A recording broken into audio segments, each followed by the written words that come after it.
De mon enfant, en fait, quand j'étais enfant, parce que c'est le thème de mon message de ce matin. Mais peut-être en introduction à mon message de ce matin, avant, je voudrais peut-être partager avec vous une expérience récente que j'ai vécue, pas plus tard que jeudi. Jeudi, nous étions quelques-uns, pas très nombreux, on va dire, à la réunion de prière. Et vous savez qu'à la réunion de prière, nous avons pris l'habitude de partager à chaque fois que nous réunissons un psaume, et nous avons pris les psaumes dans l'ordre dans lequel ils sont dans le livre des psaumes. Et ce jeudi, ce psaume que nous avons partagé, c'était le psaume 33. Et d'ailleurs, je vous invite, quand vous rentrez chez vous, à lire ce psaume. C'est un joli psaume, vraiment un très beau psaume. Pourquoi c'est une expérience pour moi? Parce que quand on a partagé ce psaume, j'étais en train de préparer le message de ce matin, et il y avait une vraie concordance. Les choses qu'on a partagées jeudi soir ensemble en lisant le psaume 33, j'aurais pu les mettre dans mon message. D'ailleurs, j'en ai mis un tout petit peu, j'en ai rajouté un tout petit peu suite à ce qu'on a vécu. Et j'étais frappé de voir comment, de manière tellement étonnante, il y avait dans ce que nous avons partagé quand nous étions à la réunion de prière et ce que je préparais pour le psaume, il y avait une telle concordance. Comme je ne crois pas trop comment on peut dire ça,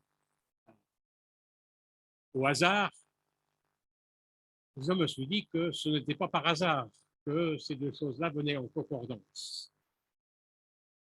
Et que c'était peut-être une manière pour le Seigneur de nous enseigner.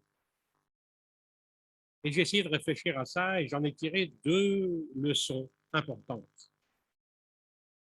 La première, c'est l'importance de se réunir ensemble pour entendre, écouter ce que Dieu veut nous dire et pour recevoir ce qu'il veut nous dire. L'importance de la réunion de prière. La Bible nous dit de manière claire que quand deux ou trois sont réunis, il y a quelque chose qui se passe, qui dépasse la simple relation entre le chrétien et Dieu. Dieu, dans ce moment-là, il nous l'a promis, il est là, présent, et il parle, et il écoute. Donc vous vous rappelez peut-être l'importance de la réunion de prière, l'importance d'être ensemble, pour à la fois entendre ce que Dieu veut nous dire, mais aussi pour dire ensemble et réclamer quelque chose ensemble de la part de Dieu. La deuxième, c'est que je pense que ce n'est pas par hasard, comme je viens de le dire, que Dieu met une telle concordance et une telle insistance sur ce message de nous devons glorifier Dieu. Et je pense que c'est un message qu'il veut me faire passer à moi et qu'il veut faire passer aussi à l'Église de Dieu. Nous rappeler que le plus important, c'est de vivre une vie qui le glorifie. Et c'est vrai que nous vivons, quand Yves a fait allusion à cela dans son introduction, que nous vivons des temps troublés. Il y a des bruits de guerre dans ce qui se passe en Ukraine. Il y a des incertitudes sanitaires, sécuritaires, politiques. Regardez tout le bruit qu'on a en ce moment dans le cadre de la préparation de l'élection présidentielle. Il y a des menaces de violence, des menaces de rejet. Je pense que c'est important de nous rappeler que face à tout ce trouble, le Seigneur nous invite à proclamer sa gloire. C'est un enseignement, je pense, qu'il faut que nous prenions au sérieux de la part de Dieu. Quand Yves a lu le psaume 66, les 4 premiers versets, je propose que je vais les relire avec vous, puis je vais un tout petit peu, face à ce que j'ai vécu, l'actualiser. Je vous le relis. Poussez vers Dieu des cris de joie, vous tous, participants à l'Église de Deuil-la-Barre. Chantez la gloire de son nom, célébrez sa gloire par vos louanges. Dites à Dieu que tes œuvres sont redoutables. À cause de la grandeur de ta force, tes ennemis te flattent. Toute l'Église se prosterne devant toi. Et elle chante en ton honneur, elle chante ton nom. C'est juste une petite actualisation du texte que Jean-Yves nous a lu. Les réformateurs, quand ils ont voulu définir les points essentiels de la doctrine qu'ils étaient en train de développer, ont énoncé, ont résumé cette doctrine avec 5 points essentiels qu'ils ont énoncés en latin. Je pense que vous avez déjà entendu ça, ce qu'on appelle les 5 sola, sola scriptura. Je n'ai jamais fait de latin, hein, donc j'espère que je vais le prononcer comme il faut. Sola scriptura, sola fide, sola gratia, sola Christus, sola Dei gloria. La parole de Dieu seule, la foi seule, la grâce seule, Christ seul, et finalement, en conclusion, à Dieu seul la gloire à Dieu seulement. Il voulait montrer par cela, l'importance vitale pour l'Église d'une adoration centrée sur Dieu, et sur Dieu seulement. Et c'est un appel qui résonne dans toute la parole de Dieu. On trouve cela depuis quasiment le début, depuis la Genèse, et évidemment jusqu'à l'Apocalypse. Cet appel à glorifier Dieu, à donner à Dieu seul la gloire.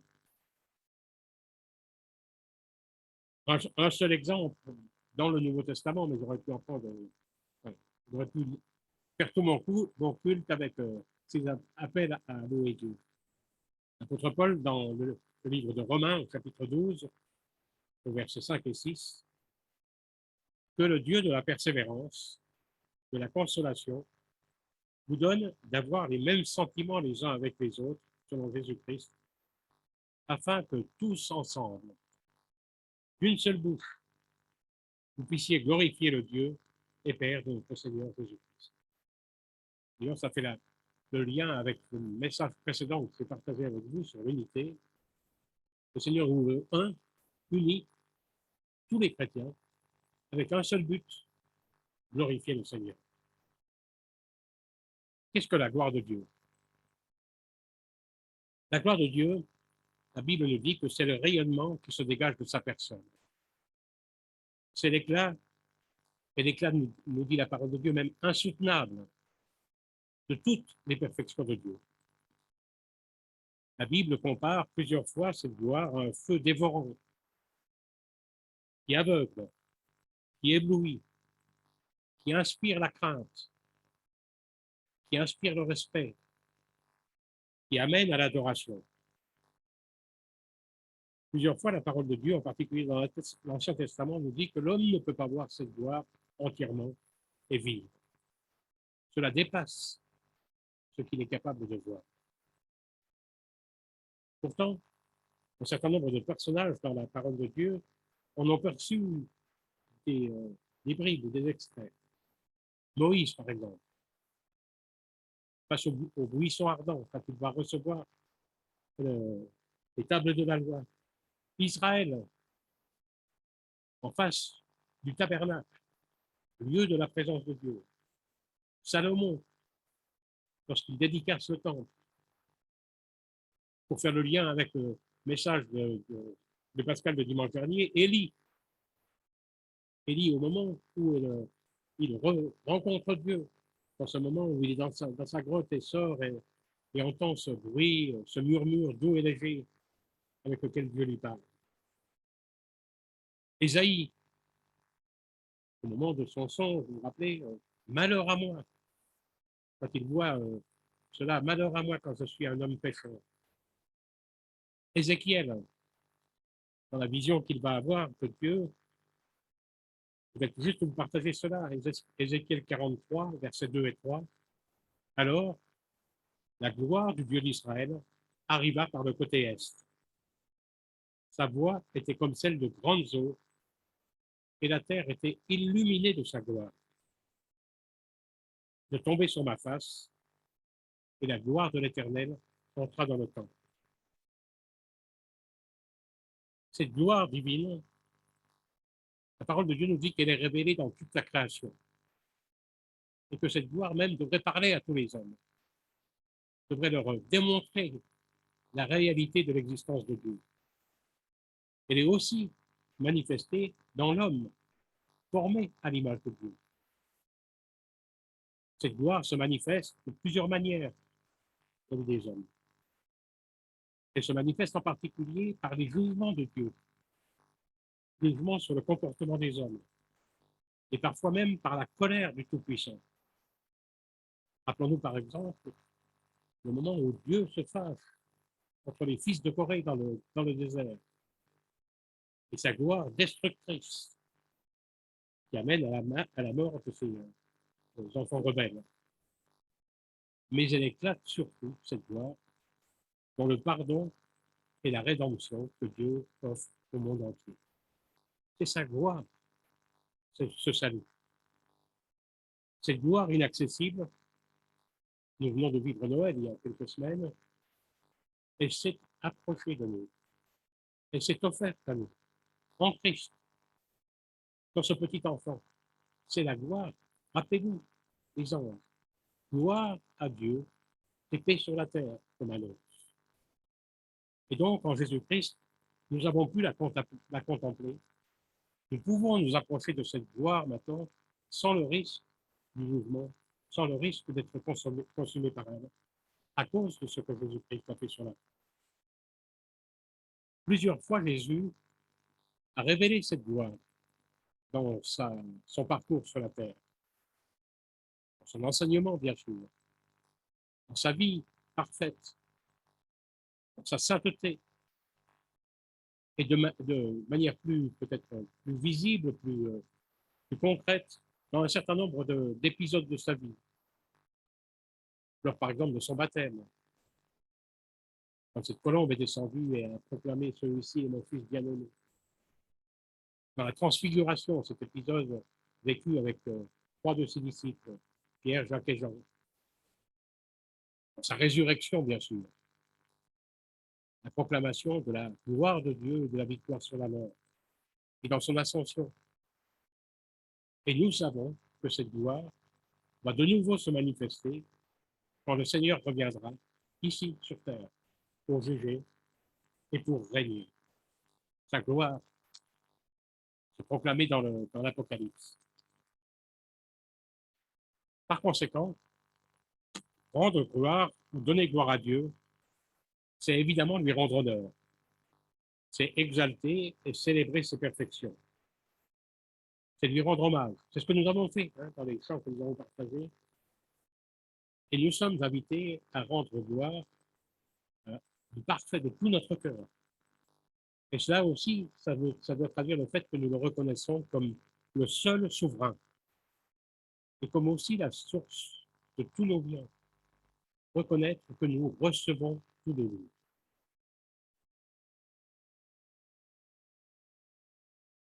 Nous sommes dans une période dans laquelle on glorifie souvent l'être humain. Celui qui se glorifie de lui-même commet la faute grave de voler à Dieu l'honneur qui est dû à lui et à lui seulement. Cependant, glorifier Dieu ne se limite pas au sacrifice de la louange. Pas uniquement la louange par les paroles. Nous sommes invités aussi dans cette gloire, expression de notre gloire de Dieu, à ne pas seulement glorifier Dieu en parole, mais à aussi glorifier Dieu en action et en vérité. Glorifier Dieu, cela doit impliquer toute ma vie.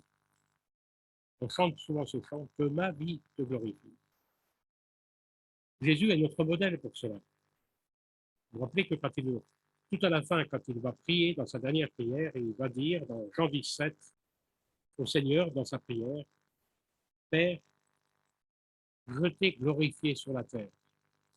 J'ai achevé l'œuvre que tu m'as donnée à faire. Glorifier Dieu, ce n'est pas seulement par nos paroles, c'est par notre œuvre, c'est par ce que nous faisons. Nous vivons dans une société qui met en avant la liberté individuelle.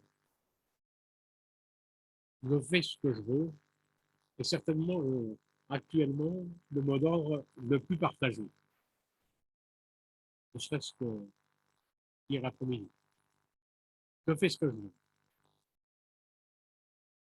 Pouvons-nous comprendre que ce mot d'ordre est en contradiction avec le fait de glorifier le Seigneur? Glorifier le Seigneur, c'est à l'image de ce que Jésus-Christ va dire alors qu'il est sur la croix. Non pas ma volonté, Seigneur, c'est la tienne. Chose merveilleuse, le projet que Dieu a pour nous est que sa gloire soit manifestée dans une relation personnelle que le Seigneur veut avoir avec chacun de nous. D'une part, il révèle sa gloire dans les innombrables bienfaits dont il nous comble. On chante souvent ça, hein. Compter les bienfaits que Dieu nous donne jour après jour, pour nous rendre compte de sa gloire.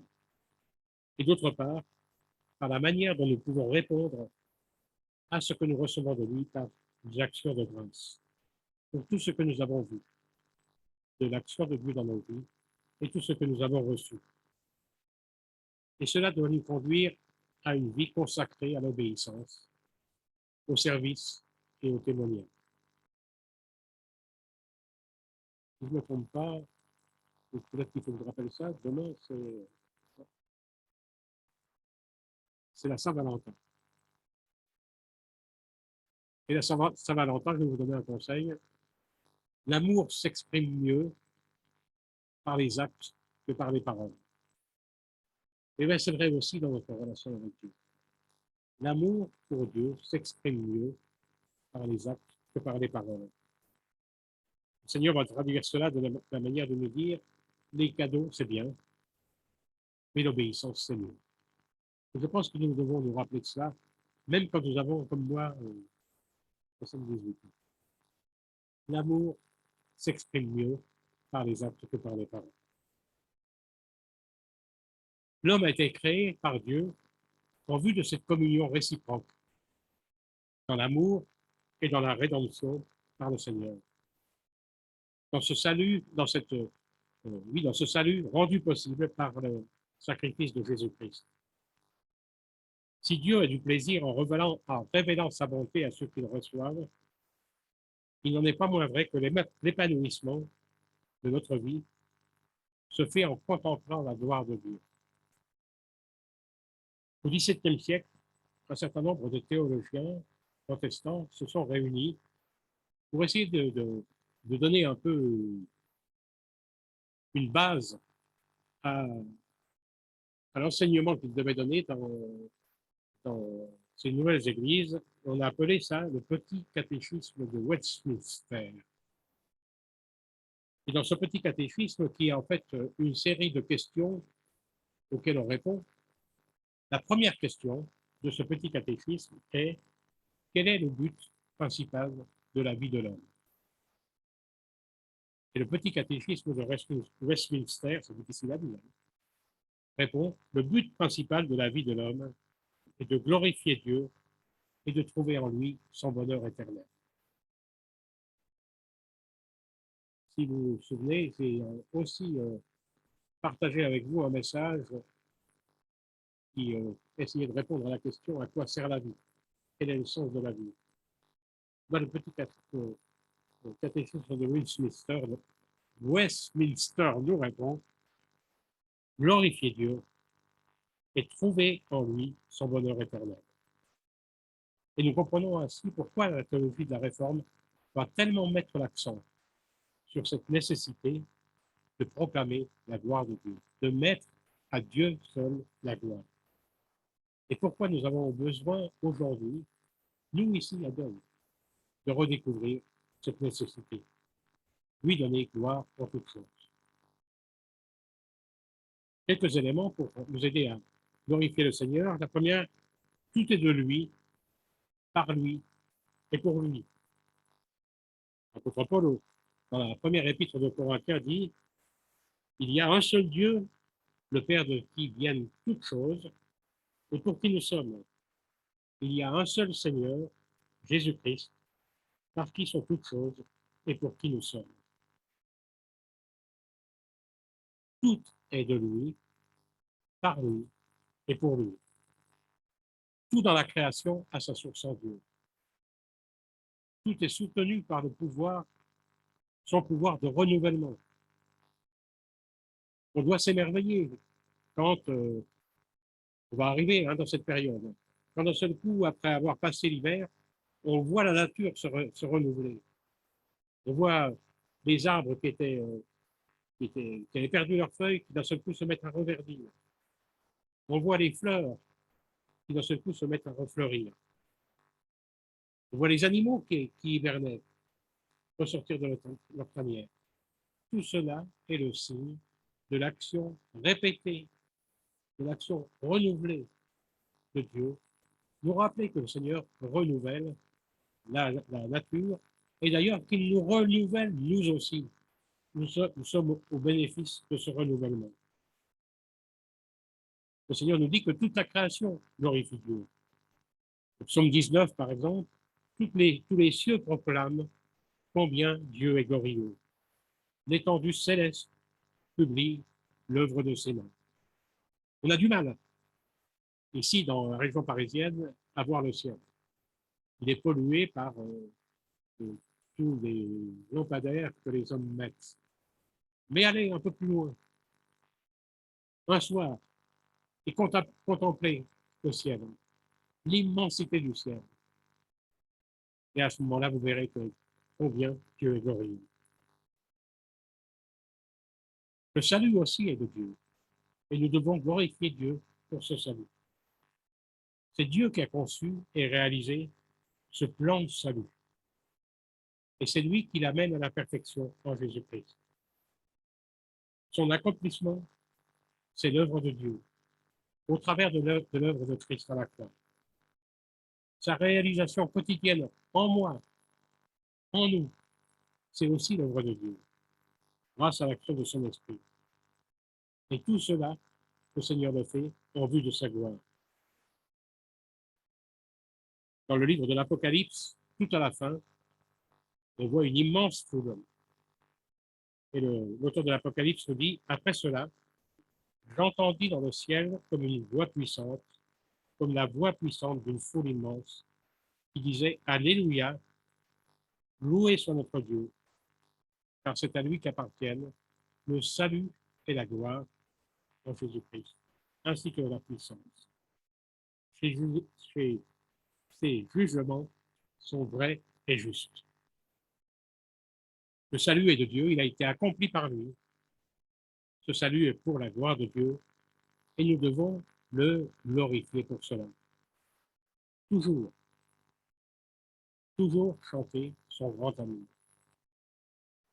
Nous devons vivre notre vie entière devant la face du Seigneur, sous son autorité et pour sa gloire seulement. Dire par nos vies à Dieu seul est la gloire.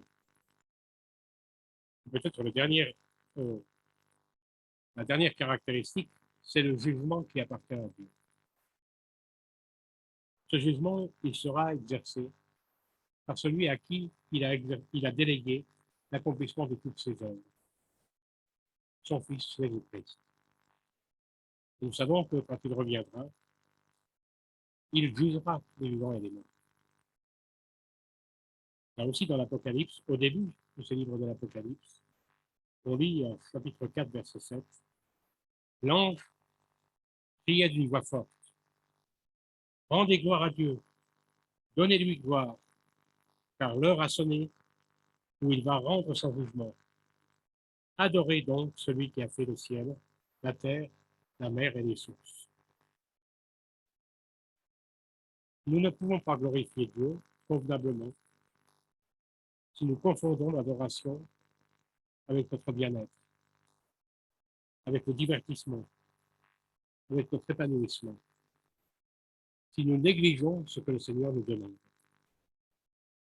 aussi bien dans notre vie que dans ce que nous disons.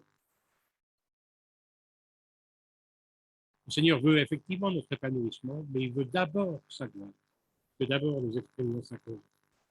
En conclusion, Dieu n'est pas là pour satisfaire mes ambitions humaines, mes convoitises, mon appétit de consommation, ni même mon intérêt spirituel personnel.